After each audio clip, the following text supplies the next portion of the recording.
Hello and welcome to the fourth episode of the Beginner's Guide to Modding GTA San Andreas, where I'm going to show you how to prepare your game for modding, how to install mods, and also show you which mods I think are essential to playing San Andreas on modern systems.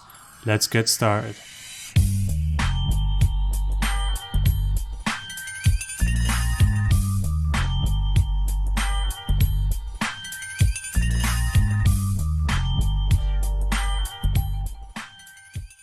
So for this fourth episode, we'll be covering downgrading, ASI loaders, Modloader, and CLEO, all of which are necessary to have when it comes to modding San Andreas.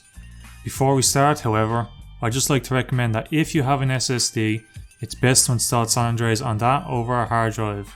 In my hard drive experience, San Andreas will have micro stores or hiccups with streaming if you mod the game with improved textures or models. If you haven't got an SSD, don't worry. It's not that big of an issue, but ideally if you can, install the game on an SSD. And the last thing before we move on, if you previously launched San Andreas before, I'd recommend deleting your settings file before we begin. While it's unlikely, it can cause crashes after installing mods, so it's best to start fresh. To do this, go to your documents folder, open San Andreas user files, and delete GTA_SA.set. And now we're ready to start, so let's move on. So first, we have to downgrade our game. San Andreas has several versions, from the original release of 1.0 to 1.01 to the Steam version and the Rockstar Games launcher version. The most moddable version of the game is 1.0, which is what we'll be downgrading to today. First up, we'll downgrade the Rockstar Games launcher version of the game. So let's get started. Step 1.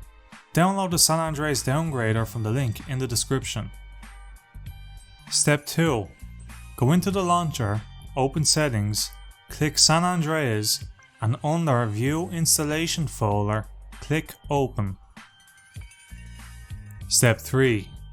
Once the San Andreas folder is open, back out of the directory, right click on the San Andreas folder, click Copy, and paste the San Andreas folder somewhere on your PC that doesn't require admin privileges. You can see whether a location on your PC needs admin privileges or not by right clicking in the location, clicking on New, and if the folder option has a UAC icon next to it, that means the location needs admin privileges. If the folder option just has the folder icon next to it, that means the location doesn't need admin privileges, and that's where you want to paste the game to. Step 4. Open the pasted copy of San Andreas and delete the mtlx.dll file.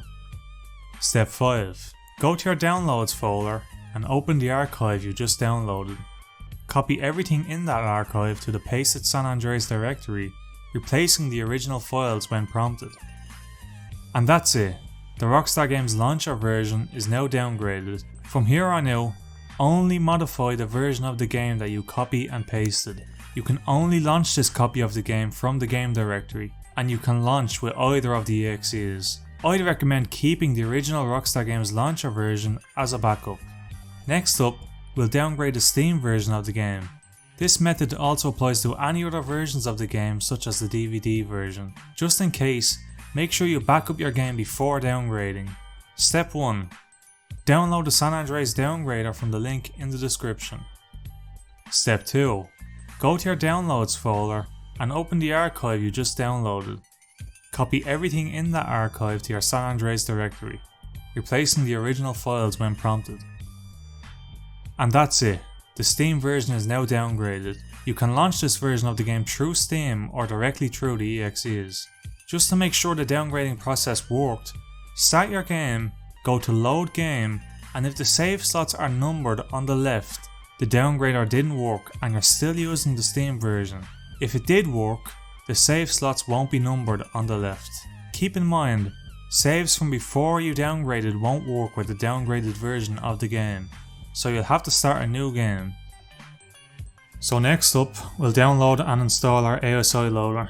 ASI loaders are necessary for a lot of mods that alter and improve the game engine.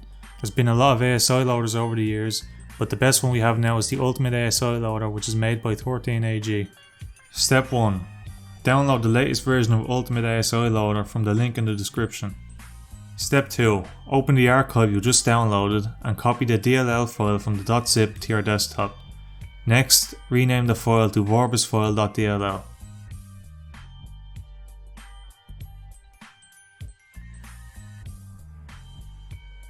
Step 3.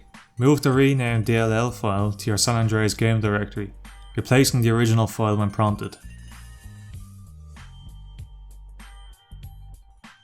Step 4. Create a new folder in your game directory and name it scripts.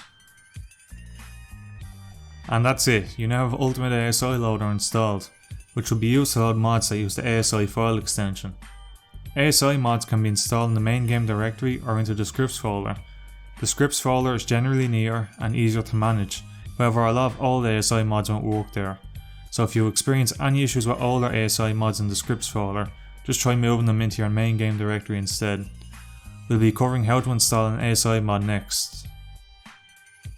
Now we'll move on to Modloader, which will be your biggest friend when installing mods for San Andreas. So just a bit of history on why Modloader is necessary, as I think it's important to know. As an example, before we had Modloader, if you wanted to change the texture of the Infernus, you'd have to extract infernus.txt from an IMG archive, which is where 99% of the game's models and textures are stored. After extracting, you'd back the file up, make your changes, import the file again and rebuild the archive. If something went wrong, you'd have to repeat the process. When using Modloader, however, once you do your changes to the texture file, you don't have to go back to the IMG archive. Instead, you simply open your Modloader folder, make another folder with the name of your mod, and simply drag and drop infernus.txt into that folder and you're done. No IMG archives, no rebuilding, no worrying about backups. If the TXT was somehow broken and crashed the game, it's not the end of the world, as you simply delete it from your Modloader folder and you're good to go. Modloader also supports installing mods like model and texture replacements while the game is running, so you can experiment without restarting the game. It also supports profiles and allows you to prioritize specific mods over one another. So for example, if you're using two map texture mods and they replace the same files, the mod with higher priority will be used over the lower priority mod. And that's the general gist of it. Modloader makes it easy to install and organise your mods, and we'll be covering how to do exactly that in the next video. But for now, we have to install Modloader itself, which is easy enough. It's an ASI mod and we already have our Ultimate ASI Loader installed. So step 1. Download the latest version of Modloader from the link in the description. Step 2. Once downloaded, go to your downloads folder and use 7-zip to open the archive you just downloaded. Copy modloader.asi into the scripts folder and then copy the Modloader folder itself to your game directory. And that's it, Modloader is installed and we'll be going over ways to use it in the next video. And last but not least, CLEO. CLEO is used to load mods that use the CS file extension. Whereas ASI mods mostly alter the game engine, CLEO allows modders to use the game's native scripting language within the engine. Before CLEO, you'd have to add certain mods to the game's main script, and doing this would usually mean your save file wouldn't work and you'd have to start over. With CLEO, these scripts made by modders can be compiled and easily run in the CLEO folder independently from the main game script, allowing for easy installation, and it also means your saves will work. CLEO also adds a bunch of extra functionalities which modders can use. So step 1. Download the latest version of CLEO from the link in the description. Step 2. Open the archive you just downloaded and only copy the CLEO folder, base.dll and CLEO.asi into your San Andreas game directory. And now CLEO is installed. While CLEO can also be installed into the scripts folder or Modloader, it's not recommended, as you can have some odd compatibility issues with some mods, so just leave it in your main game directory. Thanks for watching part 1 of this beginner's guide to modding San Andreas. We've downgraded, installed Ultimate ASI Loader, Modloader and CLEO. In part 2, we'll go into installing actual mods and which mods I think are essential to playing San Andreas on modern systems. If you enjoyed this video, please give it a like and subscribe to support the channel.